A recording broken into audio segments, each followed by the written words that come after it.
Salut tout le monde, bienvenue sur AOS Geeks. Aujourd'hui, on fait un retour sur l'événement auquel Yann et Vincent, si présents, ont participé. C'est le Grand Clash des Tireux-Dés, qui est le plus gros événement, le plus gros tournoi d'Age of Sigmar au Canada, organisé par probablement un des meilleurs TO que la Terre ait jamais porté, Assurément. c'est-à-dire moi-même. Donc, en fait, mais merci beaucoup. Ce tournoi, en fait, c'est la quatrième année que le Grand Clash avait lieu. C'est un tournoi qui a attiré cette année 116 joueurs. On a eu beaucoup de joueurs qui ont dû abandonner en raison de la COVID, malheureusement. On avait également là, des événements secondaires là, de Song of Ice and Fire, ainsi que le jeu de stratégie de Middle-earth. Un Fig Expo aussi organisé par Danick Mayotte, là, un peintre assez réputé qui a gagné plusieurs prix à Adepticon dans le passé. Donc, c'est vraiment une belle convention de jeu. 116 joueurs pour un événement déjà psychiquement au Canada, c'est vraiment intéressant. Donc, c'est un petit peu de ça qu'on va parler. On va commencer en fait par un retour sur l'événement. Par la suite, Yann et Vincent, vous allez nous parler un peu de votre parcours, votre armée, qui vous avez affronté, ces choses-là. Et on va conclure un peu avec les gagnants, bien sûr, parce que des personnes qui ont remporté des prix. Donc, faire un petit peu le tour là-dessus. Mais avant de commencer avec mes impressions en tant qu'organisateur, j'aimerais avoir vos impressions en tant que joueur, sommairement, les gars. Peut-être commencer par Vincent. Qu'est-ce que tu en as pensé? Moi, j'ai trouvé que la communauté à Westgate au Québec se soude de plus en plus, hein. Les gens se connaissent de Vraiment. plus en plus. C'est vraiment le fun. Puis même des gens qui viennent de l'extérieur, comme les gars de Season of War qui sont descendus de Toronto. Puis là, c'était pas la première année. Fait que là, je trouvais qu'il y avait une belle ambiance. Les gens se connaissaient, saluaient, étaient visiblement contents de se revoir. Avec l'ambiance super le fun. Puis on a eu pour la première fois aussi Tim qui est venu de France avec une petite équipe. Ben Et oui. l'an prochain, probablement, va venir avec encore une plus grosse équipe. C'est super le fun de le rencontrer. Jaser, un gars super sympathique. Toi, Yann?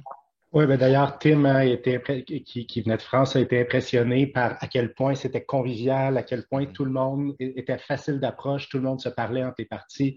Donc, vraiment, je partage l'avis de Vincent. Là, ça a été un événement social vraiment agréable. Je pense que j'ai une douzaine de nouveaux amis Facebook depuis, depuis dimanche. Donc, c'est ça. Puis au niveau des parties aussi, de manière générale, là, les joueurs, même si c'est compétitif, les joueurs étaient agréables. Il n'y avait pas de salty ou quoi que ce soit, ou très peu. Donc, vraiment, là, une belle ambiance compétitive. On prend ça au sérieux, mais on est d'abord et avant là. On est là d'abord et avant tout, là, vraiment pour s'amuser, pour avoir du plaisir. Puis c'est ce que j'ai senti, là. Ouais, vraiment. Puis, tu sais, vous l'avez mentionné, on a eu quand même un genre de who's who, quand même, là, des personnalités du domaine assez connues. Tu sais, vous parliez en fait de Season of War, Jordan Duncad, Ridge Hanna, Oliver Dempsey, puis Carl Hong. Donc, c'est quatre joueurs qui sont très souvent là, sur les tables. Donc, de la chaîne YouTube Season of War, qu'on vous invite d'ailleurs à aller consulter. Ils font vraiment du bon stock, d'excellents rapports de bataille. En anglais, par contre, donc pour ceux qui maîtrisent bien la langue de Shakespeare, ben, ça peut être un très bon détour. Mais on a aussi d'autres organisateurs d'événements. Tu sais, puis moi, en tant que Théo, ça m'impressionne de voir qu'il y a des gens qui organisent des gros événements, qui viennent quand même, puis qui me donnent des bons commentaires. Moi, ça m'a frappé. Je pense à Josh Akins, entre autres. Je pense à James O'Brien, qui organise le Nova Open, qui est un des gros tournois aux États-Unis. J'étais vraiment impressionné. Josh Pence qui a organisé celui que vous êtes allé à Toronto, Red Harvest.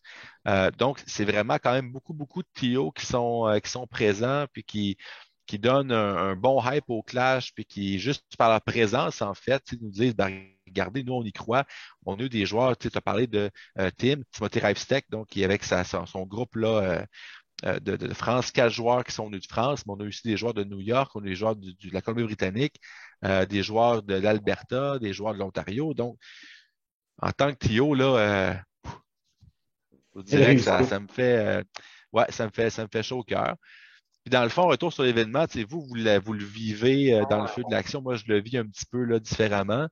Mais en fait, tu sais, je vais toucher à certains points avec les commentaires que j'ai eus là.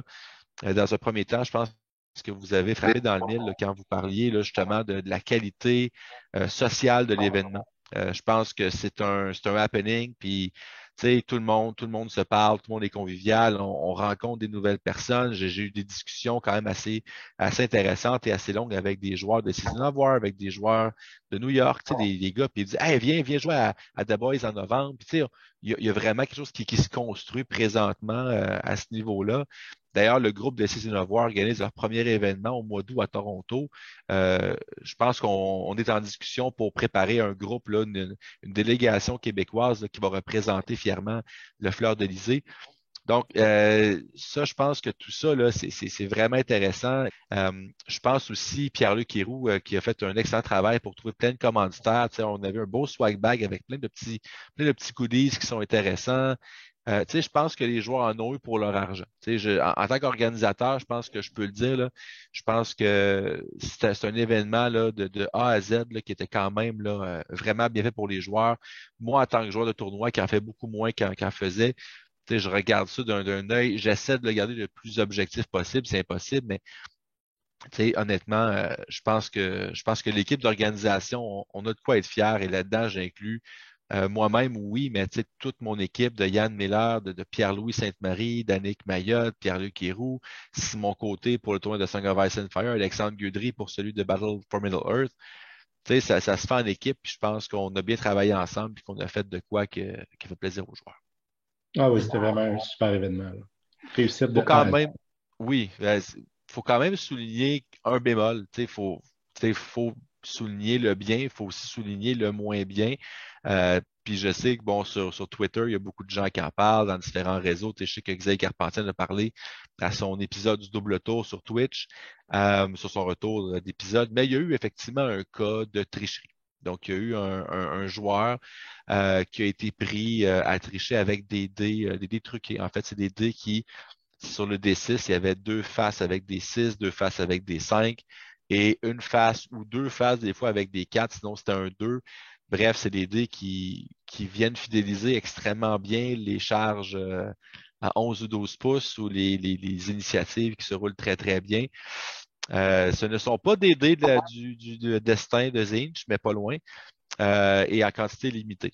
Donc, comment ça a été pour moi la première fois que j'ai dû gérer un élément du genre. C'est vraiment pas ce que je veux gérer en tant qu'organisateur, mais vraiment pas du tout. Puis le joueur que je ne nommerai pas pour des raisons de vie privée, puis c'est correct comme ça. Euh, c'est un joueur qui est quand même bien apprécié dans la communauté, qui est un artiste hors pair, il faut le mentionner, donc qui fait des armées époustouflantes à chaque année.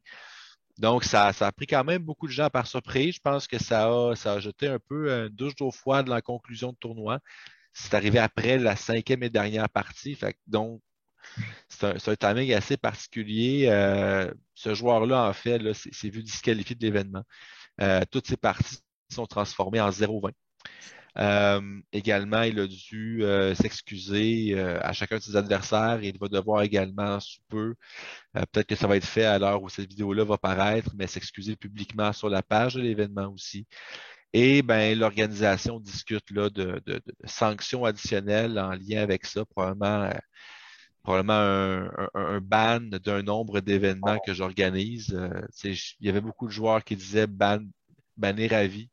Euh, moi, c'est pas tout à fait dans mes cordes. Là. Moi, je crois aux deuxième chances. Puis bon, c'est ça. Donc, mais c'est sûr qu'il va y avoir des sanctions, puis c'est plate, je pense. Puis tout ce que ça a fait, en fait, au-delà de chambouler d'un bout à l'autre les prix, puis il y a eu des pépins avec qui a gagné, puis ben, à cause de mon 20-0, je dépasse un autre, puis bon, puis ça c'est plate à gérer aussi, puis ça crée de la confusion, puis il y a un prix d'ailleurs qu'on a remis au mauvais gagnant, entre autres choses. Mais au-delà de tout ça, c'est que ça vient, puis je sais qu'il ne faut pas penser comme ça, mais je sais qu'il y en a qui le pensent comme ça, c'est que dès en fait le deuxième pairing, donc dès après la première ronde, euh, ben, tu sais, puis le jouer sur des tables assez importantes, le jouer sur les premières tables très souvent. Donc, qu'est-ce que ça dit en fait des gagnants? Tu sais, est-ce que c'est une victoire qui a été acquise de façon légitime? Tu sais, si on a joué contre cet adversaire-là, pour compenser un peu tout ça, l'organisation a choisi, vu qu'il y a eu des chamboulements de prix, ben, tous ceux qui ont fini deuxième de chaque grande alliance ont leur clash de payer pour l'an prochain. Fait que c'est une petite compensation qu'on peut offrir. on n'est pas un groupe à but lucratif, on ne fait pas d'argent avec ça. Donc, si on peut au moins quelque part dédommager ou offrir des petits quelque chose à gauche, à droite, ben c'est au moins ça. Fait que c'est un petit peu ça. Tu sais, moi, j'ai vécu comme Théo, mais vous autres, comme joueurs, comment vous percevez ça? Comment vous avez vécu ça, les gars? Peut-être à commencer par Vincent. Moi, j'ai parlé avec des gens qui ont gagné des prix ou qui étaient dans le top 3 des grandes alliances. Puis c'est sûr qu'ils ont trouvé ça plate, là, notamment un qui a gagné la Grande Alliance, mais qui disait, tu sais, je l'ai-tu vraiment gagné? Parce que Ouais, c'est finalement, ça. il a été dans les premiers à affronter justement cet adversaire-là, puis il s'est retrouvé à faire un peu le sous-marin, alors que s'il avait gagné vraiment son premier match, il n'aurait pas eu les mêmes match-ups après. Non, c'est ça. Mais en même temps, comme il dit, moi, j'ai pas triché. Il dit, moi, j'ai joué ma game, j'ai joué mon tournoi, fait que je peux pas être pénalisé, ben, j'ai affronté quelqu'un. Fait que ça, comme dit, ça met un petit goût amer, même aux Ouais. gagnants ou à ceux qui finalement se retrouvent à finir deuxième alors qu'ils auraient peut-être fini premier. C'est dommage. C'est comme ça, c'est ce que je chantais de la part des gens. Il y a un genre de malaise, mais en même temps, ce que j'ai aussi senti, c'est que tout le monde était bien d'accord avec la décision que tu as prise en disant, ben, je pense que ça avait été résumé aussi, ça avait été dit, il n'y a pas de bonne décision dans Non. un cas comme ça. Il n'y a pas de situation. La seule bonne décision, c'est d'arrêter de refaire le tournoi au complet, mais évidemment, c'est complètement impossible. Fait que je pense que ça a pris une décision qui était correcte, avec laquelle les gens étaient à l'aise, puis ben, on fait ce qu'on peut dans une situation qui est vraiment pas idéale. Je pense que le sentiment généralisé, c'était effectivement qu'Alex, tu as pris la meilleure décision possible dans les circonstances, ou la moins pire, à tout le moins, dépendamment du point de vue, mais tu as pris la décision sensée. J'ai entendu aucun joueur critiquer ta décision, donc on peut être déçu que ce soit arrivé, mais on ne peut pas être déçu de ta décision qui était la meilleure à prendre possible.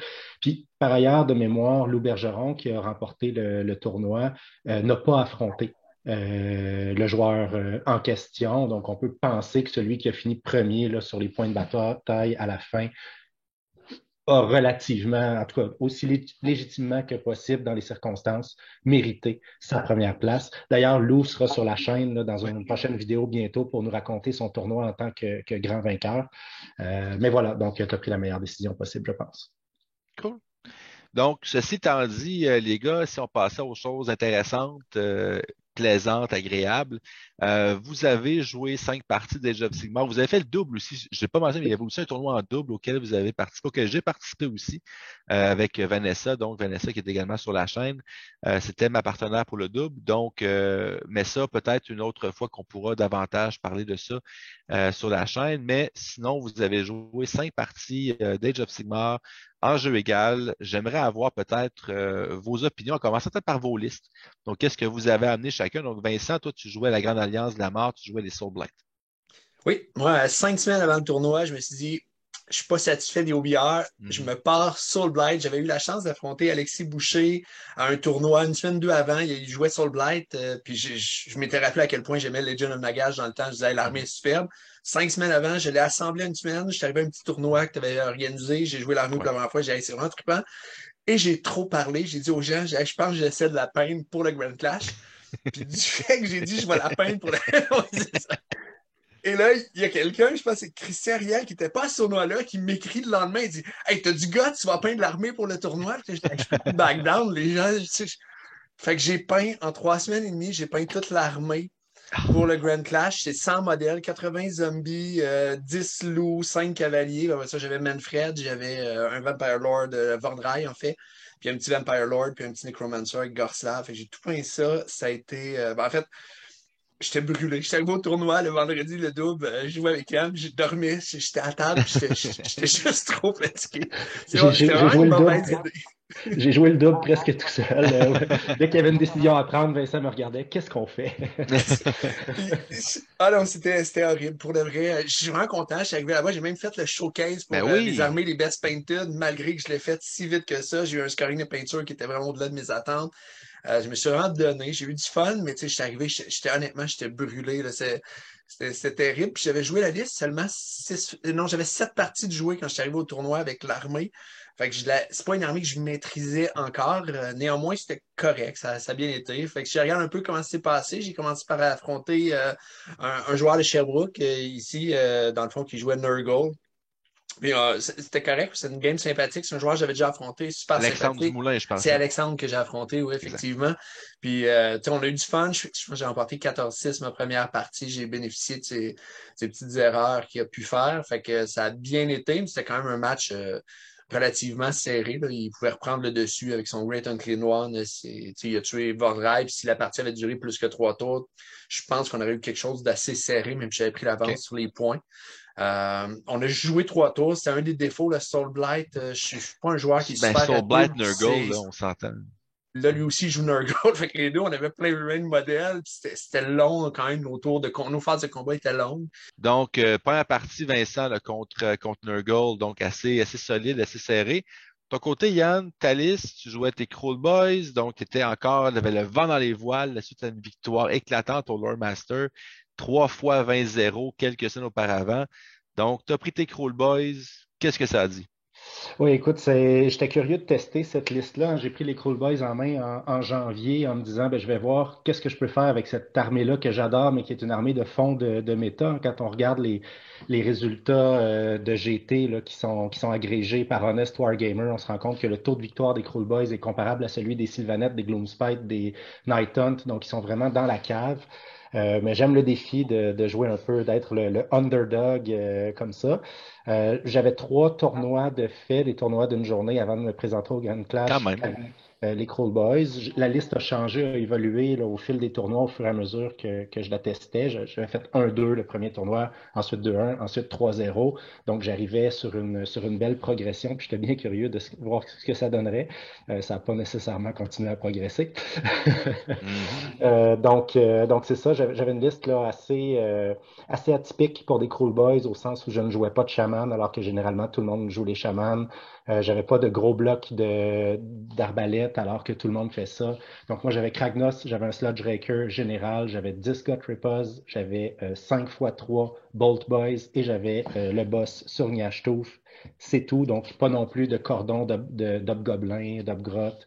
J'avais pas Super Sneaky qui permet de redéployer une unité, donc j'avais vraiment pas la liste Cruel Boys habituelle. Non, vraiment pas. Mais quand même, j'en étais plutôt satisfait. Donc, ma première partie, j'ai joué contre un Iron Jaw qui avait un thème génial pour son armée, parce que quand il l'a déployé sur le coup, je comprenais pas ce qui se passait. Ses cochons étaient bleus. Donc, puis là, je regarde ça de plus près, puis il me dit, ouais, son thème, c'était Sonic, tu sais, le personnage de jeu Mhm. vidéo, là, donc, parce que les Iron Jaws se déplacent rapidement. Donc, j'ai vraiment trouvé que son thème était génial. Donc, c'est un joueur, par contre, un Ontarien, qui est pas un joueur très expérimenté à AOS. Donc, j'ai pu me déployer, puis c'était pas la première fois que je jouais contre Iron Jaws avec Cruel Boys, donc j'ai pu me déployer d'une manière assez bonne. En fait, quand j'ai fini mon déploiement, je me suis dit, je pense que je gagne cette partie-là, sauf si je suis vraiment malchanceux. Euh, Parce que c'est une chose que j'ai découverte avec les Cruel Boys. Mes parties se gagnent ou se perdent essentiellement au déploiement. C'est sûr qu'on prend d'autres décisions, mais les Cruel Boys, un mauvais déploiement ne pardonne absolument pas, alors qu'il y a d'autres armées où on peut un peu faire des erreurs, faire des trucs, puis les Cruel Boys, ça pardonne pas. Il ne faut pas faire d'erreur. Mais si on se déploie bien, on peut tendre des très, très beaux pièges à l'adversaire. Donc, c'est un peu ce que j'ai fait. Il a décidé de prendre le tour 1. Il m'a chargé. Il a tué quelques Bolt Boys. Il a fait quelques dommages sur mes héros, mais presque rien. J'ai contre-attaqué. J'ai tué pas mal de cochons. J'ai eu mon tour. Kragnos était libre. Il a chargé. Puis, j'ai gagné l'ini. Puis lui jouait C'est Kragnos, fini. étonnamment. Fait que j'ai chargé son OK. Kragnos avec mon Kragnos. Puis Oh. fin du tour 2, c'était fini. Fait que tu as causé les blessures mortelles et pas lui. Et en fait, oui, mais j'ai lancé un 1 et un 3. Donc, sur la charge, Ah. j'ai fait un 3 blessures mortelles. Donc, j'ai dû le tuer de la bonne manière, à l'ancienne, à grands coups de masse. C'est bon. Excellent. Donc, les deux victoires pour commencer le tournoi. Donc, vraiment intéressant. Donc, forcément, vous avez joué contre deux joueurs qui ont également eu des victoires à leur première partie. Donc, Vincent, ta deuxième partie, contre quoi et contre qui as-tu joué? Ben, moi, j'ai affronté Séraphon en Thunder Lizard. D'ailleurs, j'ai en Euh, affronté 3 sur 5. C'est pas un match-up facile. Ouais. J'étais tanné. Honnêtement, le dernier, j'en ai parlé plus tard. J'ai affronté Danick. J'étais content d'affronter Danick. Quand j'ai vu encore Thunder Lizard, là, j'ai dit, OK, là, c'est la troisième fois. C'est un peu too much. T'as tout donné. Ouais, ceux qui connaissent pas Thunder Lizard, hein, ils diminuent de 1 les dommages que tu fais. Fait que Prince Vordrai, qui était mon gros crânieur, ben, dans le fond, toutes ses attaques passent de 2 à 1.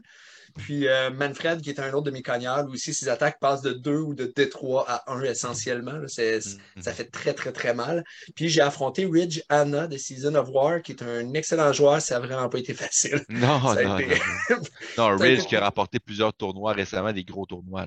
Oui, c'est ça. Ça a été très difficile. On a eu le temps, malheureusement, de jouer 3 parties, 3 rounds seulement. Bon, moi encore, j'ai une grosse armée, mais Ridge aussi le disait lui-même. Il pense beaucoup ses tours, puis des fois, il pense des détails qui finalement sont pas importants. Puis il dit, mais ça arrive souvent d'avoir la misère à finir toutes ces 5 tours. Puis moi aussi, fait que c'était un petit peu long. On a fait nos 3 tours. Puis, honnêtement, il l'avait. S'il y avait eu un 4e, un 5e tour, on en a parlé par la suite, puis il aurait probablement fait un 16-4. Finalement, il a réussi à me battre un 12-8 parce que j'ai réussi quand même. 80 zombies, c'est quand même beaucoup de zombies sur des objectifs. Fait que même si tu es en train de perdre, des fois, l'adversaire a de la difficulté à reprendre les objectifs. Fait que j'ai pu conserver les objectifs. J'ai pu tuer aussi un bastiladon qui vaut. C'est un monstre qui est une unité de choix, là, une cible de choix. Fait qu'aller faire des points comme ça. Mais somme toute, il y avait le dessus. J'ai fait une petite erreur à maner mon paladin à 6 pouces. J'ai été attaqué des skins qui étaient complètement buffés. Puis moi, j'ai attaqué en premier avec 2 attaques sur mes zombies. Je me suis dit, je vais faire du dégât. Puis en attaquant, en roulant les dés, je me suis dit, je pense que c'est une mauvaise idée. Puis ça, j'ai réalisé tous les buffs qu'il y avait sur ces skins. Quand il a contre-attaqué, ça fait tellement mal dans les skins. Même si c'est une armée de V2, c'est incroyable, tous les buffs qu'ils peuvent avoir, le punch qu'ils peuvent avoir. Mais c'est pas ça qui a conclu la game. Finalement, ça m'a mis une mode chose, parce que tuer mon unité plus rapidement, ça m'a permis de la faire réapparaître plus tard dans la partie sur les objectifs. Mais je pense que le match-up Séraphon versus sur Black Gravelord est à l'avantage des Séraphons, ou c'est peut-être moi qui l'ai discuté là, avec la liste, là, mais j'ai trouvé que c'était difficile. Je pense qu'il y a beaucoup de match-up qui incluent Séraphon, qui est favorable pour Séraphon. On va quand même se le dire, là. Fait que c'est ça. Toi, Yann, ta deuxième partie? Oui, moi, je sortais de la première 20-0, donc j'ai affronté un solide joueur qui avait aussi remporté sa première partie 20-0. Un autre Ontarien, Mitch, donc ça, c'était le fun parce que j'ai eu l'occasion de jouer contre des joueurs. C'est un gros joueur, mais c'est un joueur que j'ai pas l'occasion d'affronter dans nos tournois habituels plus locaux, donc ça, je trouvais ça le fun. Il jouait la liste de Nurgle avec des mouches, en fait, 14 mouches, là, 2 généraux, puis 12 mouches. Ah, même, je pense que c'est 16 mouches, en fait. Ah, c'est peut-être 16. Oui, c'est 12. Non, c'est 14. C'est 14. Il y a 3 fois 4 fois 2, je pense, ça fait 8. Plus une fois 4, ça fait 12. Ah, Et peut-être. 2 boss, ça fait 14, je pense. Ça Néanmoins, c'est beaucoup trop. Et là, je parlais de gagner au déploiement. Là, j'ai perdu au déploiement. Je me suis déployé un peu. Je savais qu'il allait me faire une Alpha Strike parce que sa faction lui permet de faire un mouvement avant le début du premier Battle Round de 8 pouces. Ensuite, il y avait une pause, donc il y avait l'initiative. Il avance au-delà des objectifs, il me charge, il est hyper tanky. Puis là, il fait en sorte que je suis pris au corps à corps avec lui dans ma zone sans pouvoir faire de point d'objectif. C'était sa tactique. Je suis un peu tombé dans le panneau au sens où je me suis déployé avec mes Bold Boys en écran et tout, un peu comme je l'aurais fait contre des Iron Jaw, ce qui était ma principale expérience d'Alpha Strike, mais ça ne fonctionne pas bien pour les... je serais curieux de reprendre cette partie-là. Je pense qu'en déployant mieux, j'aurais un peu plus de chance, même si je pense pas que je suis pas certain que les Cruel Boys aient ce qu'il faut pour affronter cette liste-là. Juste pour vous donner une idée, avec Kragnos, sur All-Out Attack, donc ces attaques, c'est du 2+, 2+, -3, -2 ou -1 selon la ligne d'attaque. J'ai tué une mouche et demie par tour de C'est brutal. combat. C'est tellement tanky. Les mouches ont 8 points de vie, sauvegarde à 3, ward save à 5. On passe pas à travers. Puis bon, je me suis découvert un nouveau talent pour lancer des 1 avec Kragnos dans cette partie-là. Donc vraiment, là, je me suis fait démolir. OK, donc après une bonne victoire, on encaisse chacun une défaite. Game 3, troisième partie, la dernière de la première journée. Vincent, qu'est-ce que tu as affronté? Dis-moi pas Thunder Lizard. Eh bien oui, je suis dans la journée avec mon deuxième Thunder Lizard. Puis après la difficulté que j'avais eue contre Jana, j'ai eu peur un peu, mais j'ai affronté un joueur qui était moins expérimenté. Je me souviens plus son nom. Puis on a un scénario où on avait 3 objectifs de l'autre côté, 3 objectifs de l'autre, et on peut brûler les objectifs de l'autre. Feral Foray. J'ai l'avantage d'initiative, fait que je l'ai laissé commencer et honnêtement, c'est une partie où les dés roulaient bien pour moi, vraiment très bien. J'ai fait mes ward saves, il m'a pas fait trop mal au tir au premier tour. Je me suis avancé en espérant un double tour et lui-même au premier tour, ce qu'il a fait, c'est qu'il avait peur parce qu'il savait que mes Castle mes Cavaliers, mes Blood Knights pouvaient apparaître sur le côté, fait qu'il était en castle et il était pas, dans le fond, il était en retrait sur ses objectifs. puis il n'a pas avancé au tour 1. OK. Là, j'ai gagné un double tour. Donc, moi, j'ai juste avancé. Et là, ses buffs étaient sur son bastiladon, pas sur ses skins. Fait que je me suis permis vraiment d'avancer sur ses objectifs. Puis, tout a bien roulé. Dans le fond, j'ai roulé le double tour. Là. J'ai loupé tour 1, tour 2. Puis, après ça, j'ai cogné. Là. Tu sais, j'avais vraiment des bons jets. Ça fait qu'à la fin de mon tour 2, ben, je contrôle déjà 5 objectifs sur la table. Sur les 6, j'en ai brûlé un. Ben oui. Celui que j'ai en réserve, je sais qu'il ne pourra pas le reprendre. Puis essentiellement, on a joué 3 tours. Au troisième tour, il a regardé la table, il a regardé ce qui lui restait. Il y avait plus d'objectifs. Je contrôlais les objectifs, j'avais pété. Il avait fait 0 points à son tour 2 parce qu'il a fait une battle tactique que j'ai pu deny finalement en faisant un redeploy avec une unité qui pensait tuer une battle line. Il a regardé ça, il a dit écoute, 20-0 pour toi, c'est correct, on va prendre une bière, c'est fini. Là. Donc, tu finis jour 1 avec 2 victoires, une défaite, quand même en bonne position, quand même une bonne première journée. Oui, ça a bien été la première journée. Toi, Yann, comment on a conclu après la première journée? Et moi, une victoire, une défaite. Je me suis retrouvé contre un adversaire que j'aurais jamais dû rencontrer là.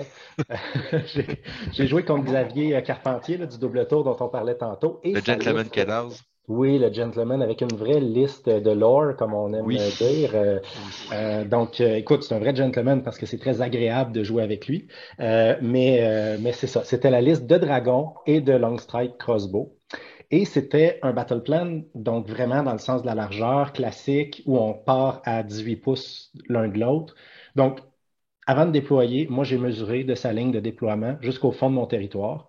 Et j'ai réalisé que même si je m'adossais au mur, donc je me déployais le plus loin possible avec des écrans les plus en avant possible, au tour 1, et il y avait une pause, donc il allait avoir l'initiative, il pourrait tirer et charger ce qu'il veut dans mon armée.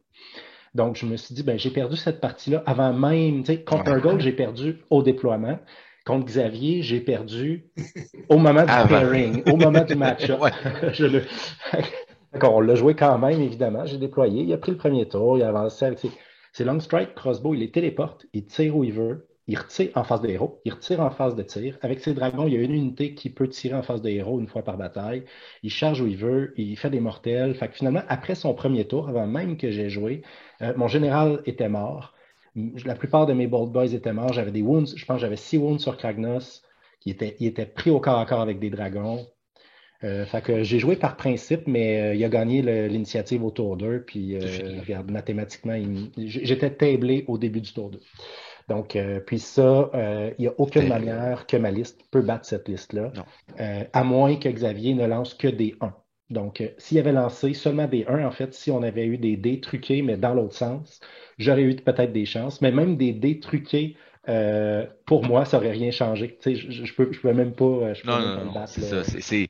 C'est un petit peu ce qui est très frustrant avec cette armée-là, en fait. C'est justement, c'est l'impuissance que la grande majorité des listes vont avoir. Puis même à la limite, Thunder Lizard, je peux quasiment les mettre dans le même bateau parce que, tu sais, entre les mains d'un général hors pair, tu parlais de Ridge tantôt, Vincent, là, tu parles de Xavier, on parle de deux excellents joueurs sur la scène compétitive canadienne. Puis, je veux dire, ils jouent des grosses armées sur des gros joueurs. Je veux dire, il n'y a rien à faire. Non, puis je veux rien enlever à Xavier. Je pense que contre des meilleures armées, c'est là qu'il peut démontrer que c'est un excellent joueur. Mais contre des listes comme la mienne, là, je veux dire, il aurait pu être sous puis me battre quand même. Il n'y a pas eu de décision vraiment à prendre. Là. L'écart entre les deux armées est tellement grand qu'un joueur débutant, je pense, me battrait avec cette armée-là. OK, donc c'est la fin de la journée 1. Vincent, t'es 2-1. Yann, t'es 1-2. Donc, si on passe maintenant à la deuxième journée, 2 parties le dimanche, la 4e ronde, Vincent, tu n'as pas joué contre Thunder Lizard. Je t'écoute. Non, j'ai affronté Idonet, mais c'est ça, j'ai quand même, tu sais, j'ai une run pas pire. J'ai eu, dans le fond, du Nurgle, 3 fois du Séraphon, puis un Idonet. Ça faisait changement, mais Idonet, c'est quand même du solide aussi. J'ai eu une super bonne game. Le nom de mon adversaire, le prénom m'échappe, mais son nom de famille, c'est Monzerol, si je ne me trompe pas. Kevin, ou Guillaume, c'est 2 frères. Là. On a eu vraiment du fun. Là. C'était une game épique. C'est un scénario avec on se déploie en diagonale finalement. Hein? Tout est nail. Il y a 4 objectifs à prendre. Là, c'est lui qui m'a laissé le premier tour. Je me suis installé sur tous les objectifs et il a chargé. on a eu des jets épiques d'une part comme de l'autre. Ça a commencé avec moi avec des sauvegardes. À un moment donné, j'ai dit, je vais prendre un point de commandement pour aller en defense. Sur des 6, je vais pouvoir sauver mon zombie dragon. Puis comme de fait, je dis, ça me prend double 6 sur les dés. Je roule le double 6. Et là, on est comme, wow, ça se peut-tu, tu sais. Fait que j'ai sauvé mon zombie dragon qui est mort le tour d'après, mais au moins, ça m'a donné un tour de plus à conserver l'objectif. Mais lui, par la suite, il s'est vengé avec des charges. Il dit, ça me prend une charge à 12, puis j'ai réussi à te rentrer dedans, puis il fait la charge à 12. Fait que c'était épique, puis ça fait en sorte qu'il y avait vraiment le dessus. Il est en train vraiment de nettoyer, mais j'ai mieux contrôlé les objectifs. Il a raté des battles tactiques. Fait qu'on a réussi à finir une partie à 10-10 jusqu'à la fin. Ça a été hyper serré. À la fin, j'ai gagné l'initiative qui m'a permis d'aller tuer son général pour faire une battle tactique avec Manfred. Bref, on a vraiment fait ça, très, très serré, 10-10, mais je pense que les deux, on a eu vraiment du fun. Là. J'ai vu aussi, on a trippé. C'est vraiment une super game amusante jusqu'à la fin. Puis, il y avait le dessus si on avait joué un tour 6 et 7, parce que là, on a eu le temps de jouer nos 5 tours. C'est sûr que là, je commençais à m'épuiser. Il avait réussi à pas mal tout tuer parce Idonet cogne vraiment très fort. Là. C'est assez impressionnant la qualité des attaques. Mais c'est ça. Sur les objectifs, encore une fois, les zombies sont tellement une unité incroyable. Du Paladin à 6 pouces, c'est 40 modèles. Moi, je jouais à deux blocs de 40. Tu as un Paladin à 6 pouces, tu amènes 30-40 modèles sur un objectif. Même si tu sais que tu vas perdre le combat, des fois, tu réussis à garder l'objectif un tour ou deux. Exact. Fait que ça a été super le fun à jouer cette partie-là. Ça a été ma meilleure partie de la fin de semaine. Cool, cool. Toi, Yann, t'as la quatrième partie? Moi, j'ai eu une très belle deuxième journée parce que j'ai pu jouer des parties de plus que 2 tours. Alors, la première partie, écoute, j'ai eu le temps de boire de la bière le jour 1 parce que ma première partie, je l'ai gagnée au tour 2, puis les deux autres, je les ai perdus au tour 1 ou 2. Donc là, j'ai joué contre Guillaume Rondeau, en fait, puis des OBR. Ah, Donc, super gentil aussi. ah oui, Guillaume, c'est un adversaire très, très agréable. Là, donc, OBR, c'est une armée que je connais très, très bien parce que je les ai souvent affrontés avec Vincent. Je jouais une liste un peu différente, mais puis comme Vincent l'a dit, là, on se déployait en diagonale, tout ça. Donc Guillaume je pense, a été très prudent parce que j'avais quand même une bonne puissance de tir à 27 pouces qui fait des mortels, alors que lui, sa force, c'est d'être capable d'avoir une bonne sauvegarde d'armure contre des attaques régulières. J'avais aussi Kragnos, donc il a joué très, très défensif. Puis je pense que j'ai pu en profiter un peu de ça, là, de la menace de Kragnos puis de mes tireurs pour le faire hésiter à avancer. Donc, j'ai pu contrôler 3 objectifs, la majorité de la partie sur les 4. Puis quand lui a osé un petit peu sortir avec ses stalkers pour tenter là, de venir me frapper un grand coup, ben, il s'est retrouvé un petit peu à entrer en portée de tir de mes tireurs, portée de charge de Kragnos. Donc, je pense que le match-up était vraiment défavorable pour lui. Dès qu'il amenait ses menaces, ses unités qui peuvent cogner fort, proche de moi, je veux dire, il se prenait Kragnos et du tir des Bold Boys qui est assez fort. Donc, je pense qu'il était dans une situation damn if you do, damn if you don't. Là, il ne pouvait pas prendre de bonnes décisions. Il y avait une unité qui aurait pu vraiment me résister, ce qui était ces Mortrek, 30 Mortek Crawlers avec un Gotizar pour les faire revenir. Mais ils peuvent juste être sur un objectif à la fois. C'est ça. Donc, c'était l'unité qui gardait son objectif dans sa zone. S'il avait décidé de les bouger, il aurait libéré cet objectif-là. J'avais de la mobilité, donc il était un peu mal pris. Il s'en est quand même bien tiré. Là. Ça a été une partie très, très tactique avec des mouvements très prudents. Ça a fini 15-5 en ma faveur, mais c'était vraiment une partie le fun qui s'est jouée jusqu'au tour 5. Là. Ouais. Puis un adversaire très, très agréable aussi. Là. Super, ça. Et finalement, dernière ronde, Vincent, t'as vendu le punch un peu. Ton troisième Thunder Lizard, Danick Gagné, un excellent joueur de notre région aussi à Trois-Rivières. Qu'est-ce que ça dit? Super gentil. Écoute, j'ai appris vraiment beaucoup. Malheureusement, la dernière partie, je suis premier pour Best Debt de quelques points en avant d'Alexis. Et je suis pas bon en compétition. Je deviens stressé. Là, j'ai tellement joué une mauvaise partie. Et j'enlève rien à Danick. Lui, c'est un super joueur. Il avait son plan de match. Il n'a pas fait d'erreur. Il a vraiment bien joué. Mais j'étais tout mélangé. Je pense qu'à un moment donné, j'ai oublié, j'avais des cavaliers que j'ai réussi à mettre derrière pendant la partie, derrière sa zone. Puis j'ai oublié le cavalier tout seul qui aurait pu frapper ses prêtres pendant 3 tours. C'est ça. C'est une mauvaise partie. C'est une 5e partie, 20 semaines. C'est une 5e partie. Je ne veux pas mettre la faute sur le fait que j'étais fatigué ou quoi que ce soit, mais tout ça mis ensemble, la pression de me dire, là, j'ai des chances pour Best Debt, j'affronte encore Sérafon, ça va être difficile. Danick est un bon joueur. tout ce qui peut mal aller a mal été. J'ai mal déployé. Mon déploiement était correct, mais j'ai mal réagi. Lui, il s'est enligné pour charger mon objectif à moi, qui vaut 4 points dans le scénario. Hein. On a un objectif central à 4 points. Les Savage Games. Savage Games, les objectifs sur la ligne du milieu valent 2 points chacun. Fait que lui, il a aligné mon objectif central. Il est rentré. Quand j'ai vu que c'était son objectif, j'aurais dû ramener mon deuxième bloc de 40 zombies sur mon objectif, le protéger, puis continuer juste à attaquer sur le côté avec Manfred puis Vodrai, mais c'est pas ça. J'ai été trop agressif. Je veux dire, si je gagne le double tour, j'avance, c'est moi qui me mets de la pression. J'ai pas gagné le double tour. Bref, ça n'a pas bien été. Ça a été un gros 20-0 pour lui. Écoutez, il y a des games où on joue moins bien que d'autres. C'en était une. C'était pas la faute des deux. C'est le général ici qui a fait des erreurs et qui était un peu perdu pendant la partie.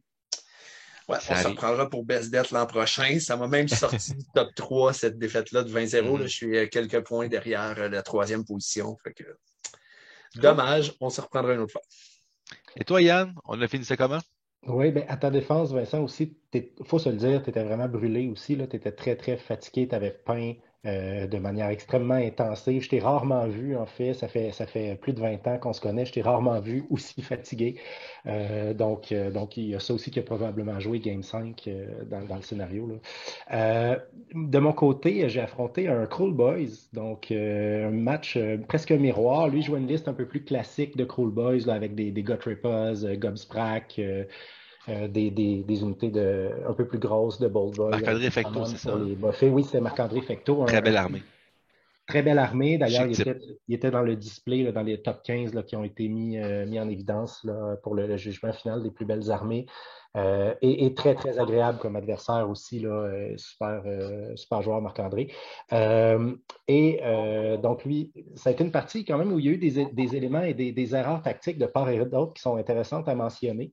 Je dirais que de son côté, puis il ne sera pas surpris d'entendre ça, là, on se le disait après la partie, de son côté, sa peut-être plus grosse erreur tactique, ça a été son déploiement, en fait. Il a fait un déploiement un peu hybride où il voulait se laisser l'option de prendre l'initiative ou de jouer deuxième, alors qu'il avait une pause de moins que moi. Et moi, je l'ai vu ça, donc j'ai été capable, je pense que j'ai pris un avantage, sans dire, j'ai pas gagné au déploiement, mais là, j'ai peut-être eu un avantage sur le déploiement où j'ai mis des tireurs à portée de ces tireurs. Puis comme j'avais plus de petits blocs de tireurs, je me disais, s'il prend le premier tour, ces tireurs vont juste pouvoir détruire 2 de mes 5 unités de tireurs. Alors que moi, il me laisse le premier tour, je vais faire très mal à ces tireurs, puis je vais me donner un avantage de portée pour le reste de la partie. Puis la manière dont j'ai déployé Kragnos, c'était comme ambigu pour lui. Là. Il y avait une décision à prendre. Okay. Et il a choisi de me laisser aller au tour 1. Il a choisi de me laisser jouer en premier. Et effectivement, j'ai tué une de ces 2 unités de 6 tireurs. J'ai tué 4 des autres. Fait que là, il est parti avec 12 Bold Boys. Il en restait 2 avant même qu'il joue. Alors que moi, j'avais mes 15 Bold Boys en forme quand mon deuxième tour est arrivé. Donc ça lui a fait, je pense, ça a été décisif dans la partie. L'autre décision que j'ai prise au tour 1, puis ça a été une décision un peu risquée. Je me suis fait avoir à mon propre jeu, en fait. Donc, Kragnos était déployé sur mon flanc droit. Lui avait mis un écran, il avait redéployé un écran de 20 grottes pour protéger. Donc, j'ai décidé de charger avec Kragnos, donc de prendre l'objectif, charger avec Kragnos dans ces 20 unités. Mais ces 20 upgrades que j'ai détruits évidemment sur la charge, mais ce que j'ai décidé de faire, c'est d'amener Kragnos vraiment à l'extrémité de l'objectif. Donc, vraiment là, à l'extrémité du terrain vers la droite en me disant, je crée un duel. Donc, j'ai fait un appât de Kragnos, un appât à 720 points, c'est un peu cher, mais j'ai fait un appât en me disant, est-ce qu'il va amener toutes ses forces sur le flanc droit pour essayer de sortir Kragnos au tour 1? Dans ma tête, il n'y avait pas la puissance pour sortir Kragnos au tour 1. Donc là, je gelais ces grosses unités pendant 1, 2, 3 tours, ou en tout cas où Kragnos pourrait peut-être même avoir le dessus, ce qui ferait en sorte que j'aurais l'avantage dans le reste du terrain pour peut-être même aller voler son objectif qui valait 4 points dans le fond. Donc, je fais ça, il prend le tour, il décide, il va bring it down comme il dit, c'est Kragnos. Je me dis, aïe, OK. Et il a très, très bien joué. Il m'a surpris. En fait, il m'a eu à mon propre jeu. J'avais utilisé Kragnos comme appât, mais il a été mangé l'appât. Il a buffé avec ses 2 chamans. Il a donné le poison à son Sludge Raker, à Gobsprak. Le Sludge Raker avait le trait de commandement qui permet de bouger une fois en phase de héros. Donc, même s'il était très loin de Kragnos, il a bougé de 8 pouces en phase de héros. Il a bougé de 8 pouces dans sa phase de mouvement, donc il s'est retrouvé avec une charge à 5 pouces sur Kragnos. avec son Gobsprak, il a réussi à passer le sort, puis j'ai pas réussi à le dissiper, qui permet à un monstre, Cool Boys, de bouger en phase de héros. Fait qu'il a fait son 14 pouces en phase de héros, 14 pouces en phase de mouvement. J'ai redéployé avec Kragnos, j'ai lancé un superbe 1. Alors, voilà. Alors, c'est le moment de lancer un 6, là, disons. J'aurais dû emprunter les dés à notre ami sur l'autre table. Donc, donc je ne peux pas m'en empêcher, désolé. Donc, moi, j'ai lancé un 1, preuve que mes dés n'étaient pas truqués. Et donc, il a fait ses charges. Il a chargé aussi avec une unité de 30 Gut Donc, tout ça était à l'intérieur de 12 pouces du Sludge Raker. Donc, les 6 faisaient une blessure mortelle additionnelle. Mais quand même, il a réussi à tuer de justesse Kragnos. C'est les Gut Rippers qui l'ont achevé à coup de 2 blessures mortelles sur des 6. Donc, ça a été très, très serré. Mais j'ai perdu Kragnos au tour 1. Sauf qu'il venait d'amener toute sa puissance, toute sa force de frappe, la totalité de sa force de frappe à l'extrémité droite du terrain. Mais moi aussi, je l'avais, le trait de commandement le trait de monture, en fait, qui permet de bouger en phase de héros. Donc, mon petit bonhomme sur Gnashtouf est allé faire son petit bonhomme de chemin pour prendre l'objectif à 4 points. Et voilà. Et voilà. Et donc, en ce sens-là, la PA m'a coûté très cher. J'ai sacrifié 720 points, mais c'est ça qui m'a fait gagner la partie. Il faut dire que j'ai été chanceux aussi parce que j'ai gagné l'initiative tour 2. J'avais toutes mes Bold Boys. Donc, je me suis dit, ben, la seule unité qui lui reste du mouvement pour revenir dans la partie, c'est son vautour, c'est Gobsprak. J'ai tiré Gobsprak, je l'ai tué au début du tour 2. Donc là, il n'y avait plus de mobilité, plus de tir. Donc, puis en plus, là, j'ai gagné toutes les initiatives. Puis avec des points, 4 points, 4 points. Oui, 4 points sur son. Il n'a pas réussi à reprendre l'objectif dans le fond de sa zone. Il a essayé de le menacer le mien avec son Sludge Raker, mais avec ses charges, puis le fait que j'ai encore gagné l'initiative, c'est mon Sludge Raker qui a chargé le sien. Je l'ai tué. Donc, ça a fait un 20-0. Je serais curieux de voir ce qui serait arrivé s'il avait été plus chanceux sur les initiatives. Là, je pense que ça a été aussi très déterminant que je gagne toutes les initiatives. Mais voilà, donc c'est une belle partie. Je trouve qu'on a tous les deux fait une erreur, lui au déploiement, moi peut-être en étant un petit peu trop téméraire avec Kragnos, mais finalement, ça m'a quand même bien servi, là, malgré tout. Écoute, un 3-2 à un GT avec des Crude Boys, c'est quand même tout ça un honneur. Je pense que c'est un beau résultat quand même. Là. J'étais très satisfait que ce que je disais à Vincent avant d'aller en allant au tournoi, c'était que je m'attendais à faire un 2-3 parce que je savais aussi que le calibre serait très, très élevé. Tu as nommé tous les bons joueurs qui étaient là. Je pense que parmi tous les meilleurs joueurs du Canada ou presque étaient présents au tournoi. Donc, je savais qu'il y avait des très, très grosses listes. Donc, je savais que dès que je gagnerais des parties, à un moment donné, je frapperais un mur, un peu comme la liste de Xavier ou des listes comme ça que je peux juste pas battre. Donc, je me disais, si tout va super bien pour moi, je fais un 3-2. Finalement, j'ai fait 3-2 parce que les choses ont bien été, puis j'ai fait un peu le sous-marin. Là. Les 2 défaites du samedi m'ont permis d'affronter peut-être des adversaires plus à ma portée le dimanche là, de ce côté-là. Ça, c'est une chose que j'aime peut-être pour conclure de ma liste avec du recul, Cool Boys, c'est que je l'ai bâti d'une manière où toutes mes unités sont menaçantes. J'ai rien dans ma liste qui est pas bon. Donc, j'ai pas d'unités qui servent juste à mourir, à être des écrans ni rien. Mais en contrepartie, je peux perdre n'importe quelle unité puis quand même gagner. C'est vrai. J'ai perdu Kragnos au tour 1 et j'ai gagné quand même. Puis c'est pas la première fois que ça arrive. C'est la deuxième que ça arrive. Donc ça, c'est vraiment quelque chose que j'aime de ma liste. Là. C'est un peu être assez versatile. Donc, très satisfait. J'ai hâte de la réessayer. Cool. Donc, en conclusion, en fait, là, on a eu plusieurs lauréats de différents prix. On va dresser cette liste-là. Pour la première fois, on avait un prix pour la meilleure table cette année. Oui. Donc, étant donné qu'on a besoin de beaucoup de joueurs, on incite beaucoup les joueurs à apporter des tables. Et ça a été le cas, en fait, un joueur, malheureusement, qui a dû rebrousser chemin en raison de la COVID. Il a attrapé la COVID le matin du tournoi après un séjour, après 12 heures d'auto pour se rendre au tournoi. Quel dommage. Kevin Wardrop qui a remporté le prix de la meilleure table, tel que voté par le public, là, une superbe table là, oui, c'est une table, hallucinante. Alex. Oui, c'est une table qui est sur la thématique orc. Donc, c'est vraiment là, tout converti. Là, c'est vraiment des huttes, une tour, il y a un gigantesque tambour. C'est vraiment une table vraiment hallucinante. Là. Je pense que les joueurs Auric Warclans ou Gloomspite Git seraient absolument enchantés de jouer sur cette table-là. Puis, je suis content pour Kevin parce que c'est vraiment un chic type aussi. Là, un des adversaires les plus agréables que j'ai affrontés là, dans tous les tournois auxquels j'ai participé. Parlant de Gloomspite, c'est un Gloomspite qui a remporté aussi la meilleure présentation, Raphaël Boyon. avec une armée encore de Gloomspite là, hallucinante, là, avec un décor puis un plateau de présentation qui a coupé le souffle. Donc, félicitations à Ouais. lui. On va Euh, pouvoir voir, d'ailleurs, j'ai pu filmer là, son display, son Parfait. armée. Donc, quand je vais faire le montage là, des plus belles armées du Clash sur la chaîne, on va pouvoir le voir. Puis, je vais aussi demander à Raphaël si il serait d'accord là, qu'on fasse une vidéo dédiée à son armée pour Oui, la mettre en valeur. Donc, il était très, très intéressé à ça parce que vraiment, c'est une des plus belles armées converties que j'ai vues dans ma vie, là. clairement. Le niveau de conversion est complètement hallucinant. Il avait fait la même chose l'an dernier, puis je trouve qu'avec une armée, encore une fois, de Gloomspite Gitz, là, cette année, il est arrivé vraiment avec des squigs. C'est complètement hallucinant ce qu'il a fait, Oh, là. oui, tout à En fait. Une des admiration très, très belles totale. armées. Ah oui. Meilleure peinture, Paul Fortier. Donc, Paul Fortier qui avait été le lauréat de la meilleure peinture aussi à la première édition du Clash, qui avait pris 2 ans de pause de tournoi, mais qui est revenu avec une armée de Maggotkin of Nurgle teamée sur les Blight Lords, vraiment avec un bateau dans son display qui est absolument hallucinant, du freehand sur les bannières qui a coupé le souffle. Donc, Paul, un prix plus que mérité à ce niveau-là. Si tu permets, Alex, mention Ben oui, spéciale à Vanessa.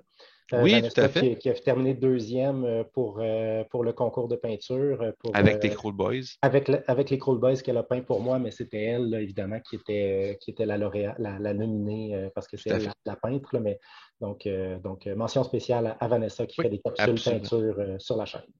Absolument. Du côté du meilleur sportsmanship, on a eu Nicholas Haglund qui a eu tout de même d'applaudissements quand il a été annoncé comme gagnant. Je pense que Nicholas s'est fait beaucoup, beaucoup d'amis lors de souvent un chic type comme ça se peut pas. Donc, bravo aussi Nicholas à ce niveau-là. On a eu également les 4 prix pour les meilleures grandes alliances. Donc, j'y vais en rafale. Pour le côté Order, c'est James O'Brien, donc avec son nom Sylvanette, quand même. C'est là que troisième place, Sylvanette, qui est le TO justement du Nova Open. Donc, un très, très solide joueur qui a remporté le meilleur joueur de l'ordre. Au niveau du chaos, c'est l'ami de la chaîne Simon Côté. Donc, Simon avec son armée Slate to Darkness, avec le seul Archaon sur 116 joueurs quand même, il faut le mentionner. On C'est mon sait, Archaon à moi, d'ailleurs, qui avait oui, pris. c'est vrai, c'est Teteo Archaon, effectivement. Ouais. On remercie Vincent pour ça. Donc, Simon avec une armée élite, là, avec 6 Varangard, avec Archaon, Darren Golem. Super belle. Je l'ai affronté cette liste-là, vraiment pas évidente à gérer, là. Peu de modèles, mais ça surprend à quel point ça peut tanker, ça peut fidéliser des jets, là. Je pense que les gens la comprennent pas. Moi, je suis certain que les gens ne ciblent pas les bonnes unités là-dedans. Tu sais, il y a bien des affaires que tu as le goût de cibler, mais moi, c'est la Varangard, là. J'ai déjà affronté. C'est Là, clair, c'est ce qui la fait la Varangard, job. là, c'est clair que mes Bold Boys tirent dans la Varangard dès qu'ils Ah peuvent. ouais. Là, je peux pas tanker ça, je peux pas. Non. Non, non, non, non. C'est un double pile-in, puis relancer les sauvegardes. C'est pas Ouais, plus ça de sauvegarde, lancer les Vincent un me qui l'a dépend de joué. siege. Ouais, Vincent me l'a joué la Varangard, puis j'en suis encore traumatisé, en fait. Oui, je comprends ça. J'en parle à mon psychologue chaque semaine. Je comprends ça. Mm. Sinon, le meilleur joueur def, tu l'as fait allusion un petit peu tantôt, Vincent, c'est Alexis Boucher, Ouais. Boucher Painting, donc un excellent peintre, une autre ami qui a été dans le showcase des plus belles armées, avec un joueur Soulblight Gravelord, très chic type, très belle armée, vraiment là, excellent.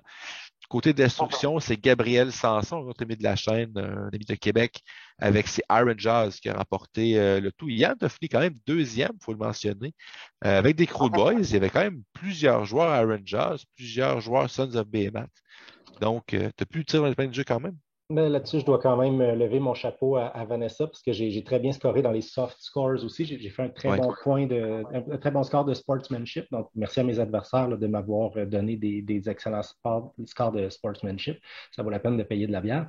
Et Oui, blague à part. Puis évidemment, c'est Vanessa qui a peint mon armée. J'ai fait beaucoup, beaucoup de points de peinture ah aussi. oui. Là, c'est un positionnement partagé avec Vanessa parce que c'est elle qui est responsable de mes points de peinture. Et les 2 derniers prix, en fait, là, qui étaient décernés au meilleur général, donc celui qui a essentiellement remporté le tournoi, si on veut, qui a fait le plus de points de bataille. On l'aura sur la chaîne, tu l'as mentionné tantôt. Lou Bergeron avec une superbe armée d'Idonettes. Vraiment, là, qui a causé quelques surprises, qui a levé, qui fait écarquer plusieurs sourcils. Donc, qui a été 5 victoires, aucune défaite, là, qui a joué des gros joueurs en plus, là. Donc, Lou Bergeron, chapeau à lui. Ouais, Et le gagnant, oui. Je l'ai affronté, Lou, dans deux tournois avant, Mhm. au moment où il testait un peu cette liste-là, le Ouais. tournoi justement où j'ai fait 2-1, ben mon 1, c'était contre Lou. C'est hyper tanky, hyper résilient comme liste, c'est incroyable, là. Même avec Kragnos, je n'avais pas réussi à lui faire significativement de dommages, là. Donc, très, très belle liste. Et finalement, le best overall, donc qui combinait les meilleurs scores de peinture, sportsmanship, présentation et bataille, ben, c'est le capitaine de l'équipe du Canada, c'est Jordan Duncan de Season of War qui a remporté le tout avec 11 points d'avance devant Lou Bergeron. Puis Jordan, en fait, là, je suis content que ce soit par 11 points. Je vous explique pourquoi. Parce que essentiellement, Jordan avait joué contre l'adversaire là, qui avait des dés truqués, donc, et qui avait reçu essentiellement un 20-0, mais il avait fait 10-10 dans sa partie initiale.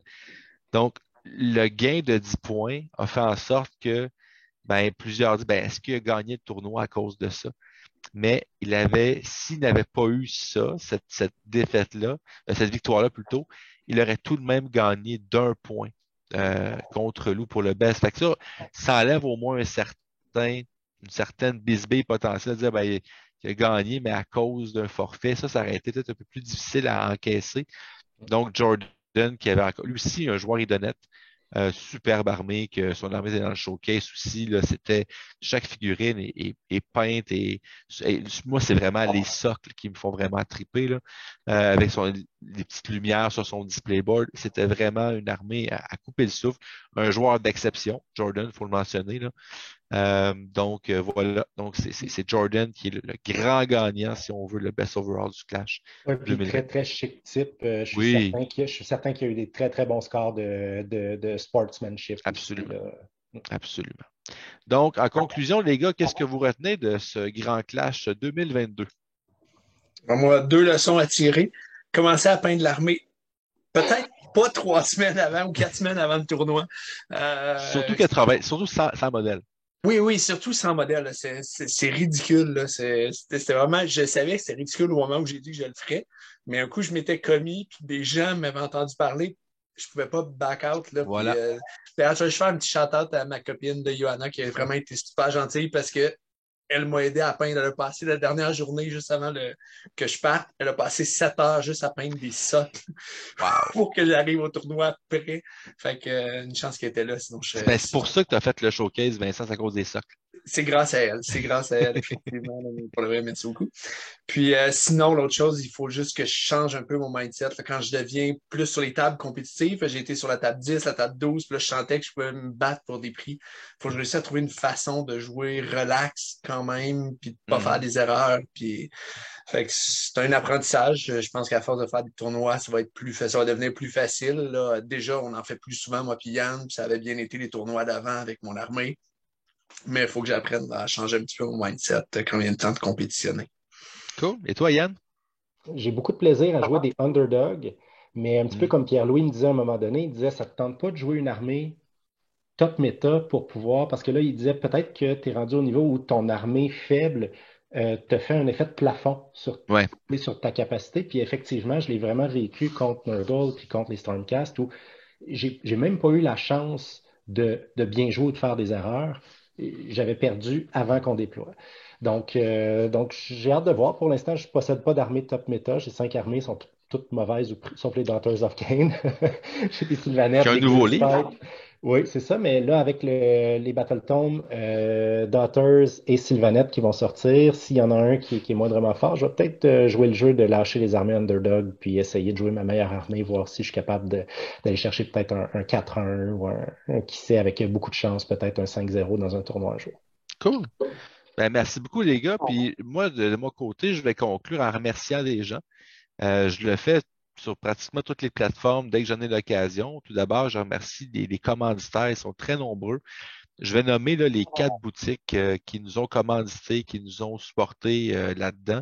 C'est eux qui donnent le gros du prize pool, c'est eux qui sont sur place aussi, entre autres, à l'occasion. Le Gamerspot de Trois-Rivières, c'est notre commanditaire de la première heure. Le Bastion de Québec qui était sur place aussi. Une belle présence aussi. On a l'Abyss à Montréal. On a la boutique Hellfire aussi à Québec. Donc, merci beaucoup à ces 4 commanditaires-là. Moi, j'ai toujours dit, là, tu sais, c'est un hobby qui, oui, on sait, ça coûte des sous.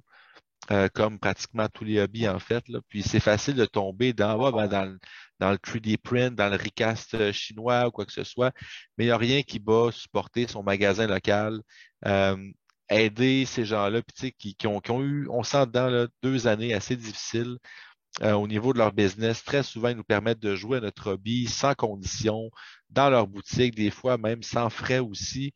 Ils organisent des événements, mais je pense que c'est la moindre des choses de remercier ces magasins-là en leur donnant notre business, en fait, là, en leur donnant priorité sur les achats qu'on veut faire. Donc, je pense que c'est un gros merci à ces 4 boutiques-là. Puis aussi à mon équipe, je les ai mentionnés tantôt, je vais dire rapidement là, Yann, Pierre-Louis, Danick, Pierre-Luc, Simon également, Alexandre. Puis un petit merci spécial aussi, même si c'était pas là cette année, Marc-André Dalpé, qui était avec moi depuis le tout début, là, qui a quand même formé Yann pour être son digne remplaçant, son digne successeur. Donc, merci beaucoup à tout le groupe. Je pense que sans vous autres et sans les commanditaires, ben, le Clash, c'est pas le Clash, puis on peut pas atteindre le niveau de qualité qu'on a réussi à atteindre après 4 ans déjà. Donc, voilà, c'est ce qui conclut ce retour sur le Grand Clash 2022. J'espère que vous avez apprécié. Si vous avez apprécié, on veut voir votre petit pouce, toujours pour aider la visibilité de la chaîne. C'est toujours très, très apprécié. N'hésitez pas aussi à commenter s'il y a des choses que vous avez apprises dans la vidéo, s'il y a des questions peut-être pour Yann, pour Vincent aussi par rapport à leur partie. N'hésitez pas. On répond au plus de commentaires possible. On se fait un point d'honneur de répondre le plus rapidement possible aux commentaires. Et sinon, sur ce, ben, on vous souhaite bon wargaming.